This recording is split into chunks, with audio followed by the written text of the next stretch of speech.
Life in a world that keeps changing. Think that it's progress you're making. Copy and paste pretty faces all the time. Pictures so perfect we play through, only cause you set up the angle. Web that you we've got us. So right now I'm on the way home. I'm on lunch break. Let's see. I've been looking for a Z6 crank. I've been in the market for one for a while now. I haven't had really any like D series content up, so I decided it's time to kick it into gear, get the car back together, and so it was a cool car. I'm freaking breaking my neck looking at something.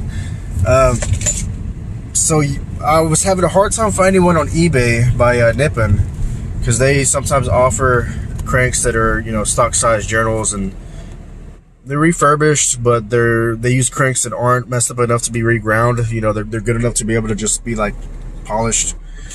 But it's been months, one hasn't popped up. They're getting harder and harder to find. But what I did find in a forum is this guy said, hey, just order one from like Advance or AutoZone. You know, if you just enter the year, make, and model, it'll list the crankshaft for a D16Z6. That's what I did. I looked up like a 1993, I think, I don't know, I might have done like a Del Sol or something, and it does say D16Z6 as the engine code. You know, I looked for crankshaft, it listed it, and I ordered it. It was with a discount, and after I take back the core, it's $190, but it comes with a matching set of rod and main bearings. So I thought that was a good price. I went ahead and did it. And after the fact, I was like, man, it was too easy. I was kind of doing more research like after the fact, and I did a search for a 99 Honda Civic D16 crankshaft, you know, from a Y8, and it had the same fucking part number as the supposed D16Z6 crankshaft I ordered.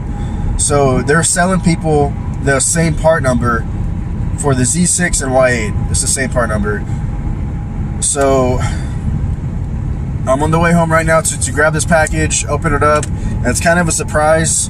It could be a Z6, which, as many of you know, is like the superior crankshaft to a Y8 because it has 2 oiling holes per journal versus the Y8 has 1, so it can withstand higher RPM, more power. It's just more reliable, I guess. All right, I got it. Let's see. I'm gonna open it right here so you can see for yourself what it is. It's like, it's kind of a surprise. Like, is it gonna be a good crank or just a step sideways with the same one?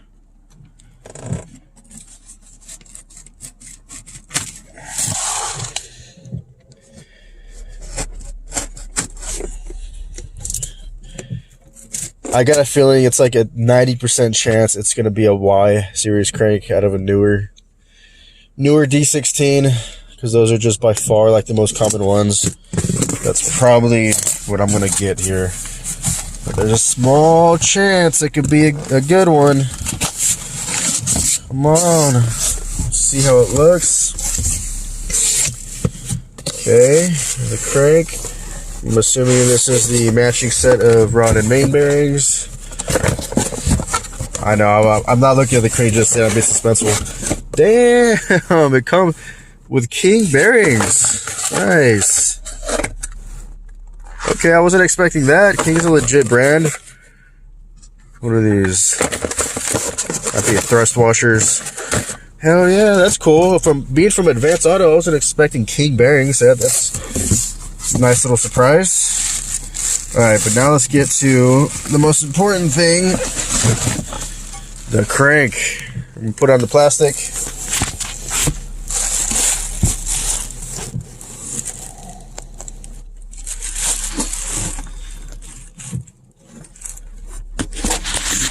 And it's a Y series crank.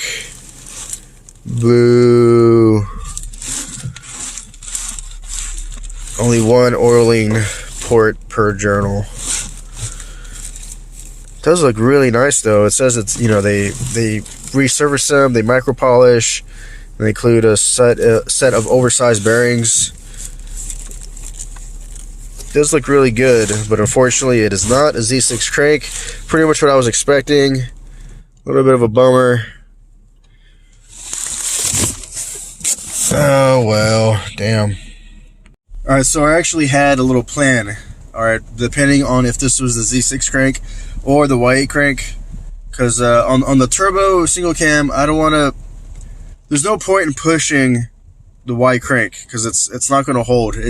I'm on my like third crankshaft. It's going to keep happening over and over and over again. Like when I really try and get the most out of it, it fucks up every time. Like it never fails. I need to get the Z6 crank and the aftermarket Bad Guys oil pump. But I told myself, if this was another Y crank, I have an extra motor in my garage I've had forever. My buddy actually gave me an entire single cam because I robbed the crankshaft out of it for the fucking turbo build that keeps spinning the bearings. But yeah, let me show you. So we've got our turbo build under here, and if you haven't seen my last video, I pulled the wires, I painted the bay. I'm gonna do a little bit of wire tuck. I'm gonna run the wires on the outside of the body. Yeah, so this is the build everyone's familiar with. The motor's upside down right now because I was looking at the bottom end. But okay, so that's the turbo build, but this is the plan. I'm going to stick that white crankshaft in here and put some P29 pistons and one of my VTEC heads, either the Z6 head or the Y8 head, and build a little NA motor for the time being until I get the turbo build exactly where it needs to be to make a lot of power and be reliable. So this is just kind of temporary. You can get a set. So you can get a set of high compression pistons like P29s, or there's another set people run for like, man, they're like 70 bucks on eBay and Amazon. And I have my stock rods. Well, this motor actually still has the stock rods in there. So for like $70 plus gaskets and this and that, I can have a super high compression single cam that I can mess around with, go through the track and just have some fun while I'm collecting parts to do an all-out, turbo single cam. So that's kind of the plan. That's in the direction I'm going. So yeah, let's mess around with some all-motor stuff and see what we can do. The clutch I had gotten, this center force clutch, it was only good for like, I think 300 foot-pounds of torque. And it's honestly not enough to handle like an all-out single cam build. I need something rated a little bit higher. It's even got like an Exedi organic clutch, which, well, I'm kind of surprised to say. It was a center force clutch kits, but they still utilize a Exedi clutch, which is interesting. But yeah, I'm gonna need something a little more serious, like competition or something like that. But that will be good for a high compression all-motor single cam because obviously I'm not gonna have 300 foot-pounds of torque. I'll probably have like 100. So yeah, at least I'll be able to use that clutch. And with these, I should be able to do some like high RPM clutch dumps and have plenty of traction. They're not full-blown slicks, but on just a high compression build, I think this will be plenty. Even on the turbo build, these hooked up great. I could dump the clutch at like $5,000, maybe $5,500, and it hooked great even without a limited slip. With a one-wheel pill, it still launched awesome. So it'll do even better with the all motor. My sad little pile of turbo stuff. That's the GTX 3582R. It's a ball bearing, a turbo. I only put like 20 miles on that thing before I tore this motor apart. But I'll just save it all. I'll have it ready for when the turbo build comes back. Could be cool to have like an all motor engine and a turbo engine. I can kind of go back and forth and just change up the content here and there, like I'm going to do now.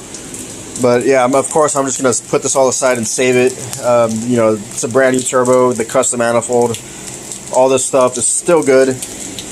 But yeah, I need to collect some crankshafts because that's like, I swear, man, that's the single cam's weakness, is the newer cranks and supposedly the oil pumps, but more importantly, that stupid ass crank. Yeah. So yeah, that's just about it for this video. I do have a surprise for next week. I'm getting a new car. I don't want to say what it is just yet because it seems like anytime I like I might get something or I get too excited, I talk about it, it doesn't happen, so I'm not gonna say anything, but I might get a new car next week. It's really nice. I'm really excited. It's I'll give you some clues. It's a V8. It is a 2-door. It's obviously rear-wheel drive, 6-speed manual trans. And what else? No, that's all I'm going to tell you. But if you like this video, like, subscribe. See you in the next one. Later.